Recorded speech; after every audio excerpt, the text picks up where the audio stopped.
Hello नमस्कार, स्वागत है आपका इस वीडियो के अंदर।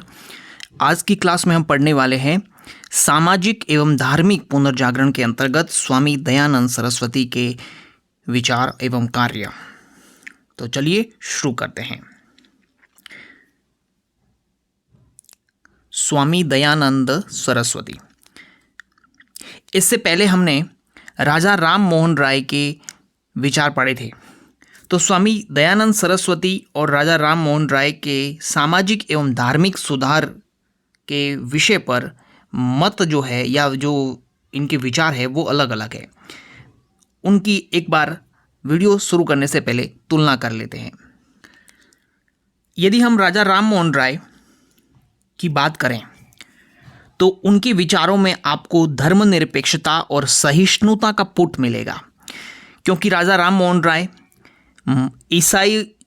ईसा मसीह के नीति वचन से भी प्रभावित है, इस्लाम के एकेश्वरवाद से भी प्रभावित है और हिंदू धर्म के वेदों से भी प्रभावित है। इसलिए उनके विचारों के अंदर आपको धर्मनिरपेक्षता का पुट देखने को मिलेगा, सहिष्णुता का पुट मिलेगा। आपको कट्टर हिंदुत्व वाली जो सोच है वो इसमें नहीं मिलेगी। वही दयानंद सरस्वती के विचारों की बात करें तो दयानंद सरस्वती के विचारों में आपको हिंदू धर्म का इसमें जो है कट्टर समर्थन किया गया है और अन्य धर्मों को जो है वो जो है अन्य धर्मों की जो बुरी बातें हैं उनके ऊपर प्रहार किया गया है। इसके अलावा यह स्वामी दयानंद सरस्वती के विचार एक प्रकार के पुनरुत्थानवादी विचार है। ठीक है ना, हिंदू पुनरुत्थानवादी विचार इनके अंदर आपको देखने को मिलेंगे और जिसमें शूद्र स्त्रियों आदि को भी यज्ञोपवीत धारण करने, जनेऊ धारण करने की जो है वो छूट दी गई है। ठीक है ना, उसका समर्थन किया गया है। राजा राम मोहन राय के विचारों में आपको पाश्चात्य संस्कृति का समर्थन देखने को मिलेगा। इसके अलावा अंग्रेजी शासन का भी समर्थन देखने को मिलेगा। वही दयानंद सरस्वती जो है वो पाश्चात्य संस्कृति के विरोधी है और स्वराज के समर्थक है। ठीक है, राजा राम मोहन राय अंग्रेजी भाषा के प्रबल समर्थक हैं, जबकि दयानंद सरस्वती हिंदी भाषा और संस्कृत भाषा के प्रबल समर्थक हैं। वही अगर हम कर्म और पुनर्जन्म की बात करें तो राजा राम मोहन राय के कर्म और पुनर्जन्म के संदर्भ में विचार अस्पष्ट देखने को मिलते हैं। ठीक है ना, वो कहने का मतलब कर्म और पुनर्जन्म का जो है उस संदर्भ में कोई ज़्यादा कट्टरता देखने को नहीं मिलती है। वही दयानंद सरस्वती कर्म और पुनर्जन्म में विश्वास करते हैं। आई होप कि दोनों विद्वानों के विचारों में कंपैरिजन करके आपको पता लग गया होगा, दोनों की सोच का डिफरेंस मालूम पड़ गया होगा। अब आगे बढ़ते हैं और स्वामी दयानंद सरस्वती के विचारों के अध्ययन करते हैं। चलिए शुरू करते हैं। स्वामी दयानंद सरस्वती का जन्म 1824 ईस्वी में गुजरात के मोरवी क्षेत्र के टंकारा स्थान पर हुआ था। गुजरात के मोरवी क्षेत्र के टंकारा स्थान पर हुआ था 1824 ईस्वी में। इनके बचपन का नाम मूल शंकर था। यदि अगर हम इनके पिता की बात करें तो इनके पिता का नाम था अंबा शंकर और ये वेदों के बहुत अच्छे ज्ञाता थे। तो बचपन से ही स्वामी दयानंद सरस्वती को जो है वेदों के प्रति जो लगाव हो गया था। आगे बात करते हैं। 16 वर्ष की अवस्था में इनकी बहन की मृत्यु हो जाती है और वहीं से वैराग्य का जन्म हो जाता है। 21 वर्ष की आयु में इन्होंने गृह त्याग करने का निर्णय ले लिया और गृह त्याग कर लेते हैं ये 21 वर्ष की आयु में। और 24 वर्ष की आयु में इनकी मुलाकात होती है दंडी स्वामी पूर्णानंद से, जहाँ से उन्होंने दंडी स्वामी पूर्णानंद से इन्होंने संन्यास की दीक्षा ग्रहण की और दंड धारण कर लिया। और स्वामी पूर्णानंद के द्वारा ही इनको दयानंद सरस्वती नाम दिया गया, क्योंकि बचपन में इनका नाम मूल शंकर था और यहीं से फिर बाद में पूर्णानंद के द्वारा उनको जो नाम दिया गया स्वामी दयानंद सरस्वती, और यहीं से उनको दयानंद सरस्वती के नाम से प्रसिद्धि प्राप्त हुई। 1861 में ये मथुरा चले जाते हैं और वहाँ पर इनकी भेंट विरजानंद जी से होती है।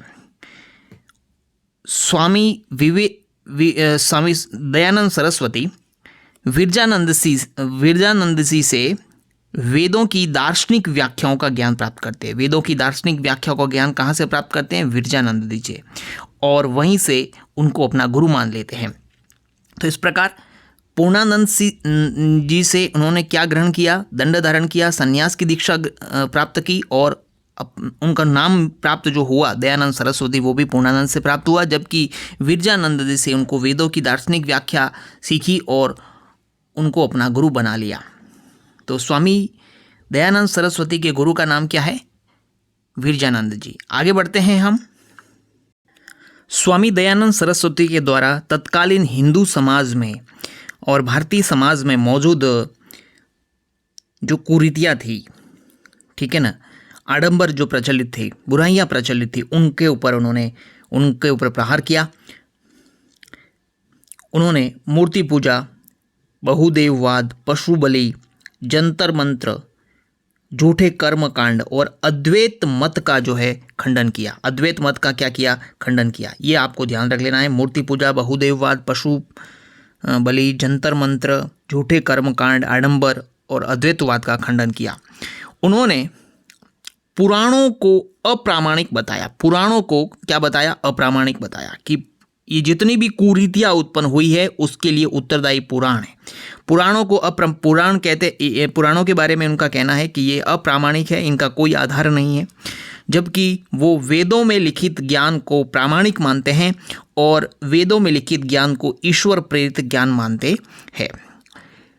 स्वामी दयानंद सरस्वती पहले ऐसे समाज सुधारक हुए जिन्होंने बचाव की बजाय प्रहार की नीति का प्रयोग किया। बचाव के बजाय प्रहार की नीति का प्रयोग किया और हिंदू विश्वास की रक्षा की, और इसके अलावा मुस्लिम ईसाइयों को उनके दोषों के आधार पर चुनौती दी। मुस्लिम धर्म और ईसाई धर्मों को उनके दोषों के आधार पर चुनौती प्रदान की। स्वामी दयानंद सरस्वती वर्ण व्यवस्था में, जो चातुर्वर्ण व्यवस्था है, वो जन्म के आधार पर न मान करके कर्म के आधार पर मानते हैं। उनका कहना है कि हमारी जो वर्ण व्यवस्था है वो कर्म आधारित होनी चाहिए। जन्म के आधार पर किसी को भी ब्राह्मण, क्षत्रिय, वैश्य या शूद्र नहीं माना जाना चाहिए। वो कर्म के सिद्धांत के पक्षधर हैं। आगे देखते हैं। इनके द्वारा स्त्री पुरुष समान अधिकार की बात की गई और स्त्रियों के शिक्षा के अधिकार की भी बात करते हैं कि स्त्रियों को शिक्षा प्रदान की जाए। इसके अलावा विधवा पुनर्विवाह का समर्थन करते हैं, अंतरजातीय विवाह का समर्थन करते हैं और मोस्ट इम्पोर्टेंट पर्दा प्रथा का विरोध करते हैं। पर्दा प्रथा जो है वो हमारे समाज का अंग नहीं है, भारतीय समाज का अंग नहीं है, वो पर्दा प्रथा का विरोध करते हैं। और उन्होंने उनके द्वारा विधवाओं के लिए विधवा आश्रम स्थापित किए थे। ये ध्यान रखना आपको। 1890 के अंतर्गत 1890 में स्त्री शिक्षा के लिए जालंधर पंजाब में आर्य कन्या पाठशाला की स्थापना की थी। आर्य कन्या पाठशाला की स्थापना जालंधर पंजाब में की थी, ठीक है। इसके अलावा वो हिंदू धर्म के अंदर मौजूद जो छुआछूत है, जाति प्रथा, बाल विवाह, इन सभी का विरोध करते हैं। इनके द्वारा 2 आंदोलन चलाए गए जो कि काफ़ी विवादित आंदोलन थे। इसमें पहला था शुद्धि आंदोलन और दूसरा था गोरक्षा आंदोलन। शुद्धि आंदोलन जिसमें घर वापसी की चर्चा की गई है कि जो हिंदू जिनका धर्मांतरण हो चुका था किसी दबाव की वजह से अतीत में, उनको पुनः हिंदू धर्म में लाना इस आंदोलन का उद्देश्य था। इसको घर वापसी आंदोलन कहते हैं और इसके लिए उन्होंने शुद्धि सभा की स्थापना की थी। यहाँ पर यह बात जानना ज़रूरी है कि एक आंदोलन जो शुद्धि आंदोलन जो है महादेव गोविंद रानाड़े, MG रानाड़े के द्वारा और चलाया गया था। उस शुद्धि आंदोलन का उद्देश्य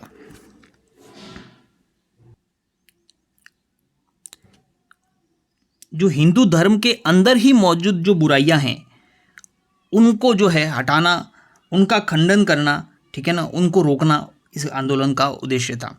एमजी रानडे के द्वारा जो आंदोलन चलाया गया उसके द्वारा जो हमारे समाज के अंदर जो नृत्य है, मद्यपान है, इसके अलावा विवाह के अवसर पर जो विवाह के ऊपर जो अनाप शनाप पैसा खर्च होता है उन सभी के ऊपर जो है एक प्रकार से खंडन करता है, कटाक्ष करता है।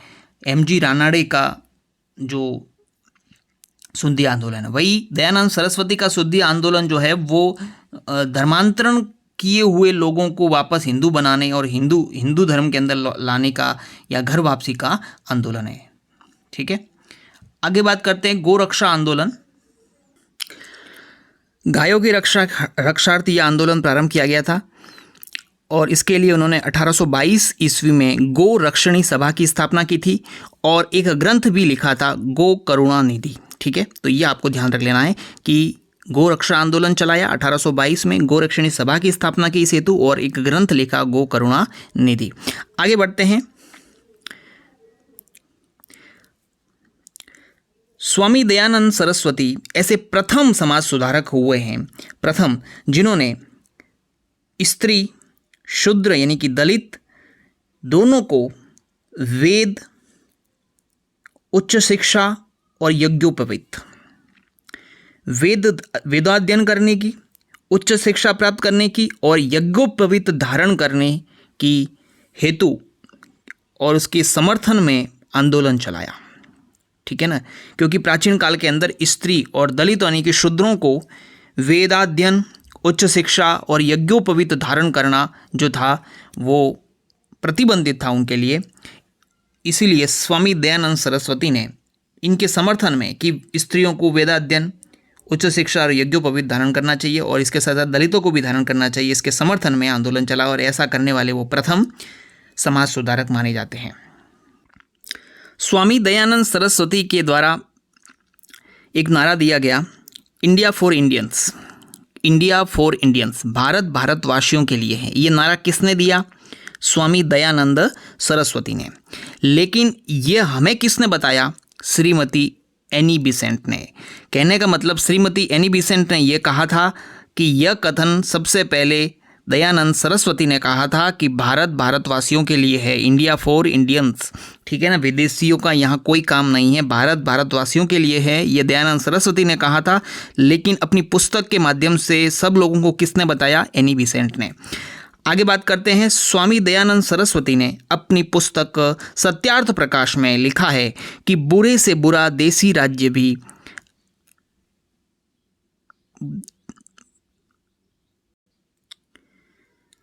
अच्छे से अच्छे विदेशी राज्य से अच्छा है।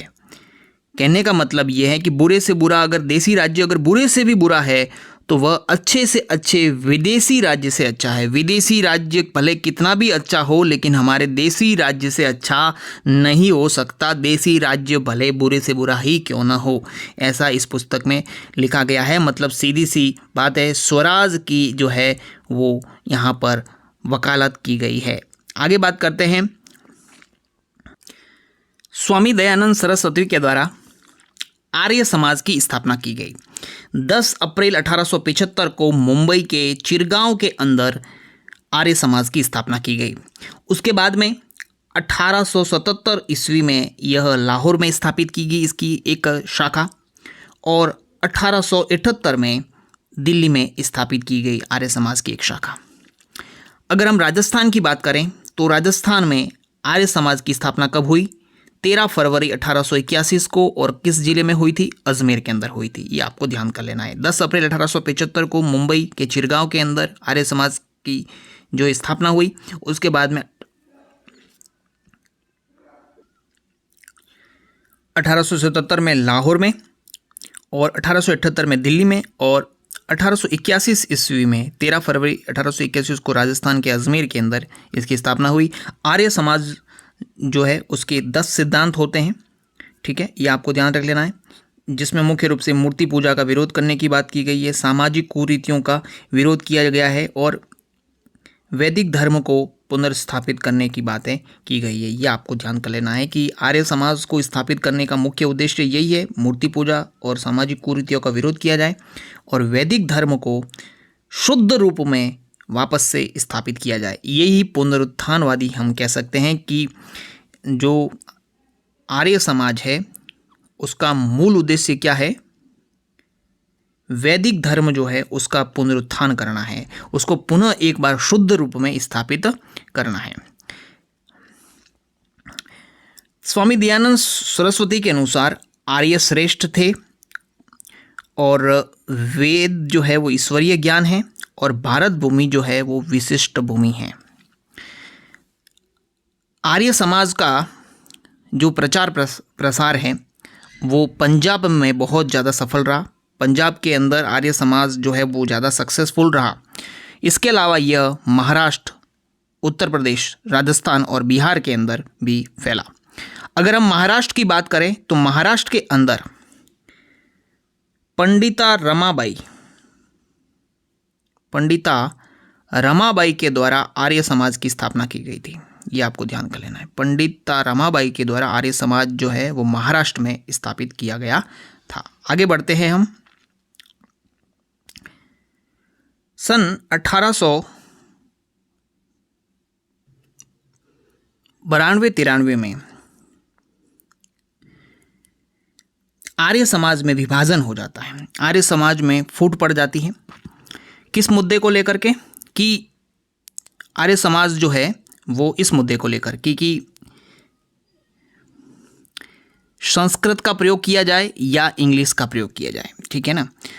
भाषा के मुद्दे पर और शाकाहार वर्सेस मांसाहार के मुद्दे पर भी कहीं कहीं पुस्तकों में मिलता है कि इस मुद्दे पर भी जो है वो फूट पड़ गई थी। परंतु प्रमुख रूप से भाषा का मुद्दा था। संस्कृत और इंग्लिश की जो अध्ययन है उसका विषय क्या हो, तो इस विषय पर जो है वो फूट पड़ जाती है। और जो विद्वान थोड़े उदारवादी टाइप के थे, उदारवादी गुट के थे, उन्होंने हिंदी और संस्कृत के साथ साथ में अंग्रेजी भाषा का भी समर्थन किया, अंग्रेजी भाषा का। और उनके द्वारा डीएवी कॉलेज और डीएवी स्कूल्स की स्थापना की गई। डीएवी कॉलेज और डीएवी स्कूल्स की, डीएवी का मतलब होता है दयानंद एंग्लो वैदिक स्कूल और डीएवी कॉलेज का मतलब दयानंद वैदिक कॉलेज, ठीक है ना। 1886 में लाहौर में पहला स्कूल खुला था, डीएवी स्कूल, और यही बाद में डीएवी कॉलेज में बदल जाता है 1889 के अंदर, ठीक है ना। तो पहला डीएवी स्कूल कहाँ खुला? लाहौर के अंदर। कब खुला? 1886 में, ठीक है। और यह कब बन गया, कॉलेज कब बन गया? 1889 के अंदर। कहा जाता है कि इस लाहौर के इस डीएवी कॉलेज के अंदर भगत सिंह ने अपनी प्राथमिक शिक्षा यहीं प्राप्त की थी। भगत सिंह ने अपनी प्राथमिक शिक्षा, बहुत इंपॉर्टेंट प्रश्न है, भगत सिंह ने अपनी प्राथमिक शिक्षा जो है वो डीएवी स्कूल से ही प्राप्त की थी। जो पाश्चात्य शिक्षा के जो समर्थक थे, ठीक है ना, जो इंग्लिश के समर्थक थे, उसमें जो विद्वान आते हैं वो है लाला हंसराज और लाला लाजपत राय। लाला हंसराज और लाला लाजपत राय, इन्होंने जो है वो अंग्रेजी भाषा का भी समर्थन किया और संस्कृत और हिंदी का भी समर्थन किया। और पाश्चात्य शिक्षा के समर्थक होने के कारण इन्होंने डीएवी कॉलेजेस की स्थापना की। और उसी डीएवी कॉलेजेस के अंदर स्कूल्स और कॉलेज में इसमें प्राथमिक शिक्षा जो है स्कूल के अंदर भगत सिंह ने पूरी की। आगे बात करते हैं जो पाश्चात्य शिक्षा के विरोधी थे। पाश्चात्य शिक्षा के विरोधी यानी कि प्राच्य भाषा के समर्थक थे, ठीक है ना। इनको प्राच्यवादी भी कहते हैं, जो कि पाश्चात्य शिक्षा का विरोध करते हैं और शुद्ध रूप से संस्कृत भाषा का समर्थन करते हैं। उसमें आते हैं श्रद्धानंद, लेखराम और मुंशीराम। और इनके द्वारा 1902 के अंदर गुरुकुल कांगड़ी की स्थापना की गई हरिद्वार के अंदर, जिसका मुख्य उद्देश्य था वैदिक शिक्षा का प्रचार करना, शुद्ध वैदिक शिक्षा का प्रचार करना। तो आपको याद रख लेना है, पाश्चात्य शिक्षा के विरोधी यानी कि जो प्राच्यवादी थे, उनके द्वारा उनके अंदर श्रद्धानंद, लेखराम और मुंशीराम आते हैं। और उनके द्वारा 1902 के अंदर हरिद्वार के अंदर गुरुकुल कांगड़ी की स्थापना की गई थी वैदिक शिक्षा के प्रचार के लिए। तो आपको समझ में आ गया होगा। आगे बढ़ते हैं हम। स्वामी दयानंद सरस्वती ने 1863 में पाखंड खंडनी पताका फहराई, यानी कि इनके द्वारा जो हिंदू धर्म के अंदर मौजूद जितने भी पाखंड थे, आडंबर थे, झूठे जो कर्मकांड थे, उनका क्या किया, खंडन किया और धर्म सुधार किया। इसीलिए इनको भारत का मार्टिन लूथर कहा जाता है। यह आपको याद रख लेना है, भारत का मार्टिन लूथर कहा जाता है, या कभी कभी इनको उत्तर भारत का मार्टिन लूथर भी कह दिया जाता है। ठीक है, तो ये आपको याद रख लेना है। ठीक है, कि इन्होंने धर्म के अंदर जो फैले हुए झूठे कर्मकांड थे, ठीक है ना, पाखंड थे, उनका खंडन किया और इसके लिए अखंड पाखंड खंडनी पताका फहराई, इसलिए उनको भारत का मार्टिन लूथर कहा जाता है। इनके बारे में अंग्रेज पत्रकार वेलेंटाइन चिरोल, ठीक है ना, वेलेंटाइन चिरोल के द्वारा अपनी पुस्तक इंडियन अनरेस्ट में कहा गया है कि आर्य समाजी जो है वो भारतीय अशांति के जन्मदाता है। भारतीय अशांति के जन्मदाता कौन है? वेलेंटाइन चिरोल, माफ कीजिएगा, आर्य समाज को कहा गया है। ठीक है ना, वेलेंटाइन चिरोल के द्वारा आर्य समाज को कहा गया है। ठीक है, आगे बात करते हैं। स्वामी दयानंद सरस्वती के द्वारा स्वराज्य शब्द का सर्वप्रथम प्रयोग किया गया। स्वराज्य शब्द का सर्वप्रथम प्रयोग किसके द्वारा किया गया? स्वामी दयानंद सरस्वती के द्वारा। और इसी स्वराज्य शब्द को बाद में पॉपुलर किसने किया? लोकमान्य बाल गंगाधर तिलक ने जो है इसको क्या किया? पॉपुलर किया। लोकमान्य बाल गंगाधर तिलक के द्वारा इस और उनके द्वारा उनका कहा गया कथन याद आता है कि स्वराज्य मेरा जन्म सिद्ध अधिकार है और इसे मैं लेकर रहूँगा। ठीक है, पर इस शब्द का सर्वप्रथम प्रयोग किसने किया था? तो आपको याद रख लेना है, दयानंद सरस्वती ने। दयानंद सरस्वती के द्वारा स्वदेशी, स्वधर्म, स्वराज और स्वभाषा का नारा दिया गया, ये आपको याद रखना है। इसके अलावा उन्होंने वेदों की ओर लौटने का नारा दिया, हिंदी में वेदों पर भाष्य लिखे हिंदी भाषा के अंदर, ठीक है ना, और हिंदी को राष्ट्रभाषा के रूप में संबोधित किया। ये भी आपको याद रख लेना है कि हिंदी जो है वो राष्ट्रभाषा बने, ऐसा उनका आग्रह है। ठीक है, तो हिंदी में वेदों पर भाष्य लिखे हैं और हिंदी को राष्ट्रभाषा के रूप में वो संबोधित करते हैं। हिंदी की तरफ ये जो झुकाव है उनका, यह झुकाव आचार्य केशव चंद्र सेन जो कि ब्रह्म समाजी थे के प्रयासों से आया।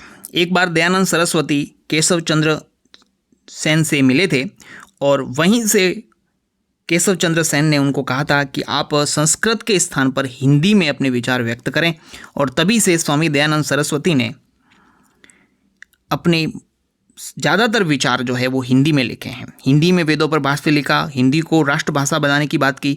वही यदि हम बात करें राजा राम मोहन राय की, तो वो अंग्रेजी को राजभाषा या राष्ट्रभाषा बनाने की बात करते हैं, जबकि स्वामी दयानंद सरस्वती हिंदी के समर्थक हैं। ये आपको याद रख लेना है, केशव चंद्र सेन वाली बात। आगे बात करते हैं हम स्वामी दयानंद सरस्वती के द्वारा लिखे गए ग्रंथ। स्वामी दयानंद सरस्वती के द्वारा लिखे गए ग्रंथों में पहला आता है सत्यार्थ प्रकाश, जो उन्होंने हिंदी भाषा में लिखा है 1874 में, पाखंड खंडन 1866 में, वेद भाष्य भूमिका 1876 में, ऋग्वेद भाष्य 1877 में, सत्यार्थ भूमिका, फिर अद्वैत मत का खंडन 1873 में, पंच महायज्ञ विधि 1875 में, वल्लभाचार्य मत का खंडन 1875 में, अष्टाध्यायी भाष्य, ये इन्होंने लिखा है अष्टाध्यायी भाष्य। ठीक है, अष्टाध्यायी भाष्य एक उनके द्वारा यजुर्वेद भाष्यम लिखा गया है। संस्कार विधि, एक व्यावरा भानु नाम से भी एक ग्रंथ देखने को मिलता है, और गो करुणा निधि। तो ये आपको याद रखने हैं सारे ग्रंथों के नाम। एक ये बात आपको याद रखनी है कि इनके द्वारा जो वल्लभाचार्य मत का खंडन किया गया है, इसका मतलब होता है उन्होंने शुद्धाद्वैतवाद का खंडन किया है। ठीक है ना, शुद्धाद्वैतवाद जो है ना उसका खंडन किया है। आपको ऑब्जेक्टिव टाइप क्वेश्चन में ये पूछा जा सकता है कि स्वामी दयानंद सरस्वती जो है किस मत का खंडन किया है, और आप वल्लभाचार्य मत का न दे करके सीधा शुद्धाद्वैतवाद दे दिया जा सकता है। तो आपको याद रख लेना ये सारे, इस टाइप के क्वेश्चन बनने की बहुत संभावना रहती है। ठीक है, आगे बढ़ते हैं हम।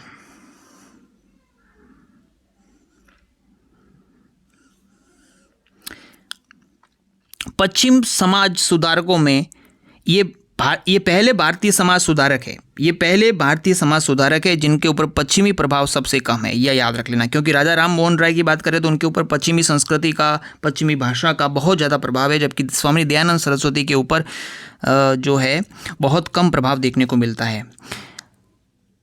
पंडित नेहरू ने डिस्कवरी ऑफ इंडिया नामक पुस्तक में स्वामी दयानंद सरस्वती के बारे में कहा था कि आर्य समाज जो था वो इस्लाम और ईसाईयत के प्रभाव के विरुद्ध एक प्रतिक्रिया था। यह आपको याद रख लेना है, बहुत इंपॉर्टेंट प्रश्न है कि आर्य समाज इस्लाम और ईसाईयत के विरुद्ध एक प्रतिक्रिया था, यह एक सुधारात्मक और रक्षात्मक संगठन था। यह कथन किसका है? पंडित जवाहरलाल नेहरू ने कहा था। ठीक है ना, आर्य समाज के बारे में डिस्कवरी ऑफ इंडिया पुस्तक में लिखा है। आगे देखते हैं। अब हम बात करते हैं राजस्थान में वो कौन कौन से राजा थे जो कि आर्य समाज या दयानंद सरस्वती से प्रभावित हुए। स्वामी दयानंद सरस्वती सर्वप्रथम राजस्थान में करौली के राजा के द्वारा आमंत्रित करने पर सर्वप्रथम जो है वो 1865 में राजस्थान में आए थे। तो राजस्थान में कब आए थे? 1865 में। कहाँ पर आए थे? करौली रियासत के अंदर आए थे।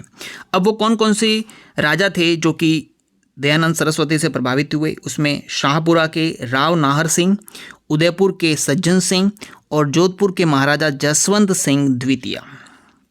ठीक है, और जोधपुर के महाराजा जसवंत सिंह द्वितीय के वहाँ जब बुलाया जाता है इनको, तो वहाँ पर जसवंत सिंह जो है वो अपनी जो एक वेश्या थी उसके प्रेम के अंदर डूबे हुए होते हैं। तब स्वामी दयानंद सरस्वती जो है वो उससे अलग होने की बात करते हैं। तब उस वेश्या के